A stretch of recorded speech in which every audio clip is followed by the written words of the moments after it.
Hey everybody, today I'm showing you how to make a pot roast recipe that I created actually pretty recently. One of the main things in my diet that I cannot have is grains or starch, so this is both flour-free and potato-free. You can make your own variations. If you do, please share them with me so that I can share them with everybody else too. So typically my meals throughout the week for lunch and dinner are meal prepped. I do a lot of meal prepping on Saturday and Sunday. And I usually just make like either a big pot of something that I can just eat throughout the week or some kind of big meal that I can just take little portions of as I go. One thing I'm excited to prep this week is a roast. I cannot have potatoes because they have too much starch in them, and so every now and then I love making a good pot roast. However, pot roast without potatoes is pretty boring. But I found a way to actually make it really good starch-free. Typically, pot roast has some kind of flour in it.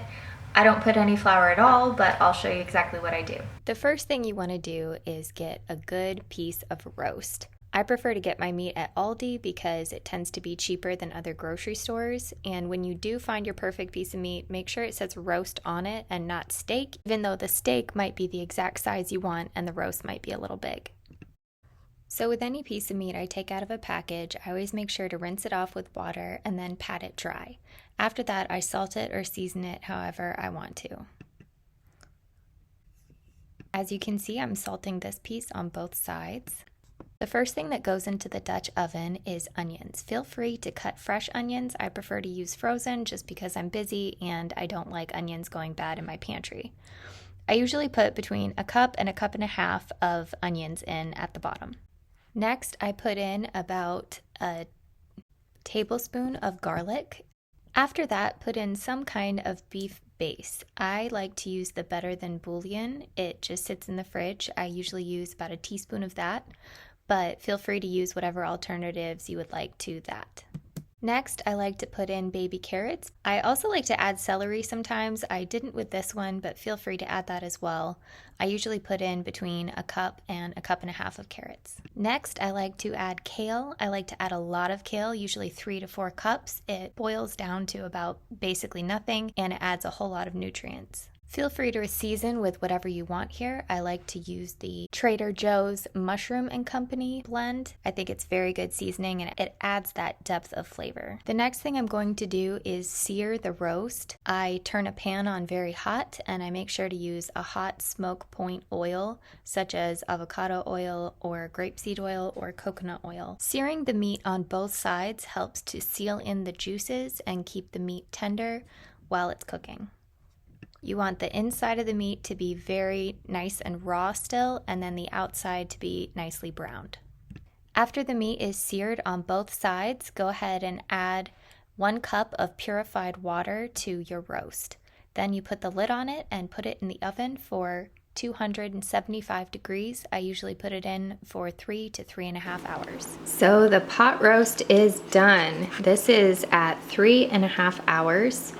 In the oven at 275, and it is so tender. Oh.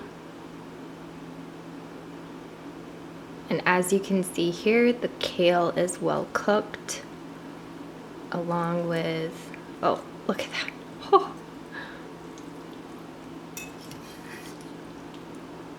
Along with the carrots and onions. It tastes like a really good pot roast. This is another thing I would just have in my fridge so that I could warm it up or even take it to work with me on days that I don't have lunch meetings. And it's nutritious. Highly recommend you make it at home. So here is the pot roast the next day. As you can see, the beef is really tender. So I like to reheat everything on the stove. I don't typically use a microwave. I know there's like a bunch of theories about how microwaves are bad for you, and just in case, I don't use them. So I usually make it simmer a little. Oh my God, look at that. So crazy tender.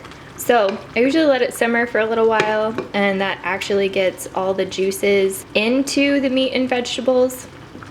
Because I don't use flour in this recipe, there is no thickening, so where this would usually be gravy, it is more of a liquid. However, it is kind of a thick liquid, especially if you let it simmer for a minute before eating it.